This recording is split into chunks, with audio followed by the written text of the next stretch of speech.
Hello రాజు గారు. Hello అండి. ఈ రోజు ఏం వంట చేస్తున్నారు గుమగుమల్లో? కంద వేపుడు చేస్తానండి. కంద వేపుడు. yes కొంచెం చట్పటాగా చేస్తున్నాను. ఓకే, చాలా బాగుంటుంది అండి. మెయిన్ గా ఇది ఏంటంటే సైడ్ డిష్ చాలా బాగుంటుంది. ఓకే ఓకే మరి కంద వేపుడుకు కావాల్సిన పదార్థాలు ఏంటో చూద్దాం. కంద వేపుడు తయారు చేయడానికి కావాల్సిన పదార్థాలు: కంద ముక్కలు 1 కప్పు, పోపు దినుసులు 1 టీ స్పూన్, ఎండుమిరపకాయలు 2, వెల్లుల్లి రెబ్బలు 4, కరివేపాకు 2 రెమ్మలు, ఇంగువ చిటికెడు, ఉప్పు తగినంత, పసుపు చిటికెడు, తరిగిన పచ్చిమిరపకాయలు 2, జీలకర్ర పొడి 1 టీ స్పూన్, ధనియాల పొడి 1 teaspoon, chaat masala 1 teaspoon, నూనె, డీప్ ఫ్రై కి సరిపడా, కొత్తిమీర కొద్దిగా. ఓకే అండి, మరి కావాల్సిన పదార్థాలన్నీ చూసారు కదా రాజుగారు, స్టార్ట్ చేద్దామా? ఓకేనండి. ఫస్ట్ మనం కంద ముక్కల్ని డీప్ ఫ్రై చేసుకోవాలి. సో ఆయిల్ వేడి పెట్టేసుకుందాం. ఓకే. సో ఇక్కడ కంద ముక్కలు ఏంటంటే హాఫ్ బాయిల్ చేసి పెట్టేశానండి. ఓకే. సో కాస్త ఉడికిచ్చేసుకుంటే మనకి కొంచెం ఫాస్ట్గా కూడా ప్రాసెస్ అవుతుంది. Okay okay. సో ఇక్కడ ఏంటంటే నేను చిన్న చిన్న ముక్కలుగా కట్ చేసుకో అంటే క్యూబ్స్ లా కట్ చేశాను కదా. సో అలా కాకుండా కొద్దిమంది అంటే కొంచెం స్లైసెస్ లా కట్ చేసుకుంటారు. సో అంగుళం సైజ్ లో. సో అలా పల్చగా వస్తుంది. సో అలా కట్ చేసుకున్నా బాగానే వస్తుంది. Okay okay. సో కొంచెం క్రిస్పీగా ఇంకొంచెం ఫాస్ట్ గా వేగుతాయి అనమాట. మందంగా లేకుండా కొంచెం పల్చగా ఉంటుంది కదా. సో అలా అయినా చేసుకోవచ్చు. అలా చేసుకొని పోపు అన్న ఇచ్చేసుకోవచ్చు మనం. సో ఇక్కడ నేను పోపు ఇచ్చేసి మిగతా ఫ్లేవర్స్ అని కూడా యాడ్ చేస్తున్నాను. సో అలా కాకుండా అలా పల్చగా చేసుకున్నప్పుడు సో పైనుంచి మనం అంటే మామూలుగా చాట్ ఎలా అయితే చేసుకుంటామో అంటే పైన స్ప్రింకిల్ చేసేసి సో ఆ మెథడ్ లో కూడా మనం తయారు చేసుకొని నిల్వ చేసుకోవచ్చు. Okay okay.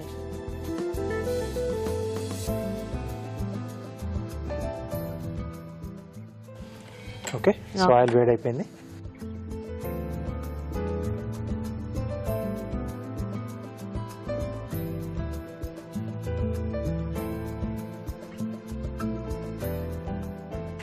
మెయిన్ గా ఫస్ట్ మనకి ఏంటంటే ఈ ముక్కలు రెడీ అయిపోతే సో తర్వాత మనం పోపు వేసేసుకోవచ్చు అండి.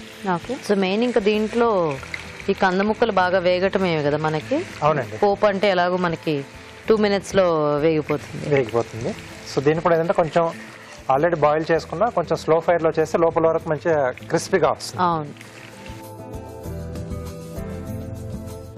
సో కొంచెం మనకు వేగాలి, కొంచెం టైం అయితే తీసుకుంటుంది ఇది. సో కొంచెం కలర్ బాగా అంటే ఆ బ్రౌన్ కలర్ రావాలా రాజు గారు? లైట్ అండి, కొంచెం లైట్ గా చేంజ్ అవుతుంది. ఇప్పుడున్న కలర్ కొంచెం చేంజ్ అవుతుంది. Okay okay. సో అది వచ్చేస్తే మనము ఇంకా అంటే మనం ఎక్కువ నిల్వ ఉంచుకోవాలంటే కొంచెం ఎక్కువ వేయించుకోవాల్సి ఉంటుందేమో కదా.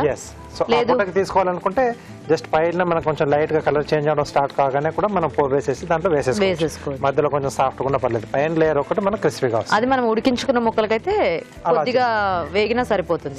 పచ్చి ముక్కలు అయితే మనం ఆ రోజుకైనా కూడా మొత్తంగా వేయించుకోవడం తప్పదు. ఎందుకంటే కంద కొంచెం దూరద బాగా వస్తూ ఉంటుంది. అదొకటి చామదుంప. యా. సో ఈ రెండు కొంచెం జాగ్రత్తగా ఉంటాయి. ఈ రెండు కూడా చాలా దూరద వస్తాయి. అవును. సో ఇంకొంచెం రంగు రావాలేమో కదా రాజు గారు. అవునండి. సో మేము చిట్కా చూసేస్తాం అయితే. Okay okay. మరి ఇక్కడ కంద ముక్కలు వేగుతుంటాయండి, ఈలోగా మనం చిట్కా చూద్దాం.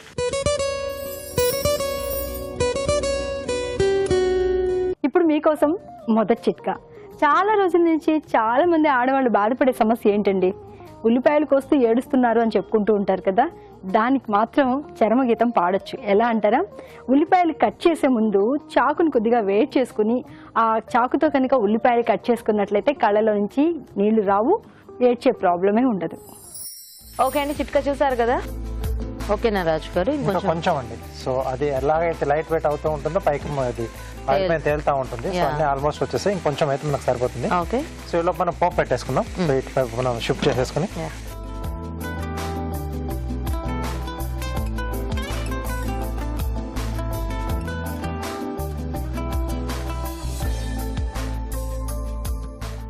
సో దీంట్లో కొద్దిగా ఆయిల్ అండి.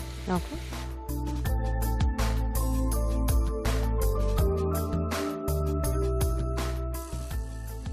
దీంట్లో ఎండుమిరపకాయలు సో మధ్యలో నంచుకోవడానికి కూడా బాగుంటాయి.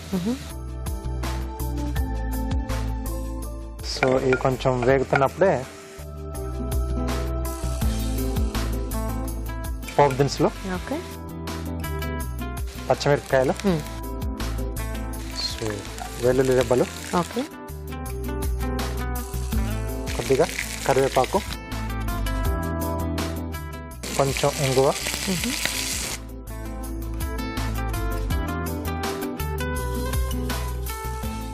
సో సరిపోతుందండి. ఇవి యాడ్ చేయాలి కదా దాంట్లో? అవునండి. ఇంకా అన్నీ కూడా ఇంకా సౌండ్ వస్తుంది.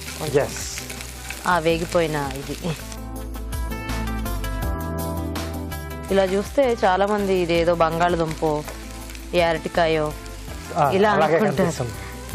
అంటే కట్ చేయడం కూడా అలా క్యూబ్స్ లా కట్ చేసుకున్నాం కదా. ఎస్,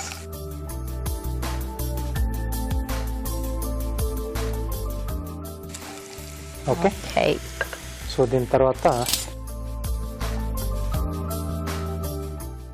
కొద్దిగా పసుపు, సరిపడా ఉప్పు, ఓకే,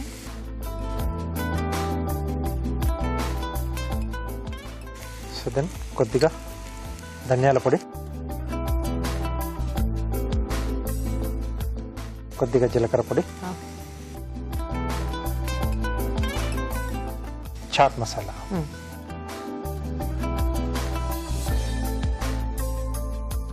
ఇక్కడ స్టవ్ ఆపేసేస్తుందండి. సో రెడీ అయిపోయింది ఆల్మోస్ట్. సో దీన్ని ప్లేట్లోకి తీసేసుకుందాం.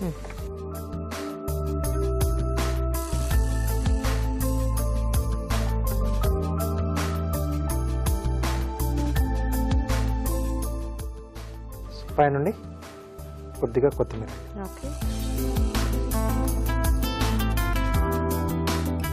కంద వేపుడు రెడీ.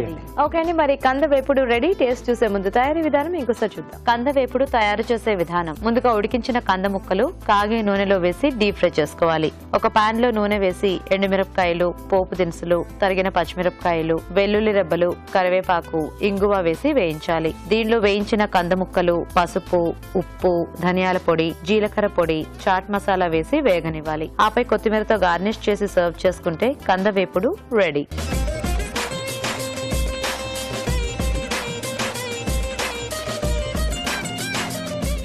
ఓకే అండి, మరి తయారీ విధానం చూసారు కదా. రాజు గారు టేస్ట్ చూద్దామా? ఓకే,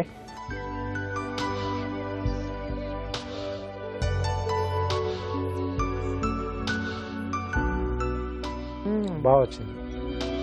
చట్పటా తెలుస్తుంది. తర్వాత వెల్లుల్లి కూడా వేసుకున్నాం కదా, బాగా వేగింది. ఘాటు బాగా తెలుస్తోంది. అంటే ఆయిల్ స్పైసీగా ఉంటేనే బాగుంటుంది. పచ్చిమిర్చి వేసాము, ఎండుమిరపకాయలు కూడా వేసాము.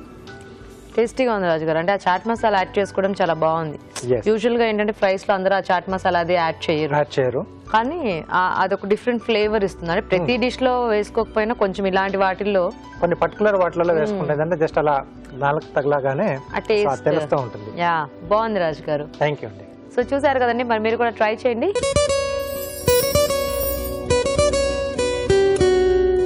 వేసవి కాలంలో ఎండ వేడికి చెమటలు ఎక్కువగా పట్టేయడం వల్ల ఒంట్లో ద్రవ నష్టం అనేది ఎక్కువగా జరుగుతూ ఉంటుంది. ఇలాంటప్పుడు త్వరగా డీహైడ్రేట్ అయిపోతూ ఉంటాం. ఈ డీహైడ్రేషన్ నుంచి, వడదెబ్బ నుంచి ఉపశమనం పొందాలి అంటే ఒక గ్లాస్ నీళ్ళలో కొద్దిగా నిమ్మరసం, కొద్దిగా సాల్ట్, కొద్దిగా షుగర్ కలుపుకోవాలి. అలాగే జీలకర్రను వేయించి పొడి చేసి పెట్టుకుని ఆ పొడి ఒక హాఫ్ స్పూన్ ఇందులో కలుపుకోవాలి. ఇవన్నీ కలిపిన ఈ గ్లాస్ నీళ్ళని కనుక తాగుతూ ఉన్నట్లయితే ఈ డీహైడ్రేషన్ ప్రాబ్లం నుంచి చాలా త్వరగా రిలీఫ్ దొరుకుతుంది.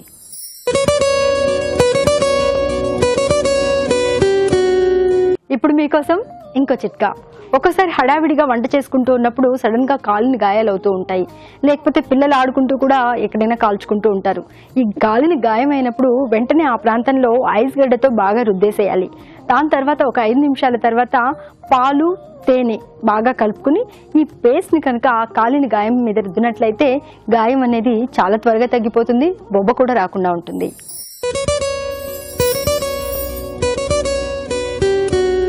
ఇప్పుడు మీకోసం ఇంకో చిట్కా. ఉసిరికాయ అనేది మన ఆరోగ్యానికి చాలా రకాలుగా మేలు చేస్తుందన్న విషయం మనకు తెలిసిందే కదండి. ఇందులో సి విటమిన్ పుష్కలంగా ఉండడంతో రోగనిరోధక శక్తి పెంపొందుతుంది. అలాగే అజీర్తి తగ్గుతుంది, ఆకలిని పెంచుతుంది. ఇలా రకరకాల ఉపయోగాలు ఉన్నాయి. అలాగే ఉసిరికాయతో ఇంకో లాభం కూడా ఉందండి. అదేంటంటారా? ఉసిరికాయని జ్యూస్ లాగా చేసుకుని నీళ్లలో కలుపుకుని ప్రతిరోజు ఉదయాన్నే పరగడుపున ఒక గ్లాస్ చొప్పున కనుక తీసుకుంటూ ఉన్నట్లయితే ఉదరకోశానికి సంబంధించినటువంటి వ్యాధులన్నీ కూడా చాలా వరకు తగ్గిపోతాయి.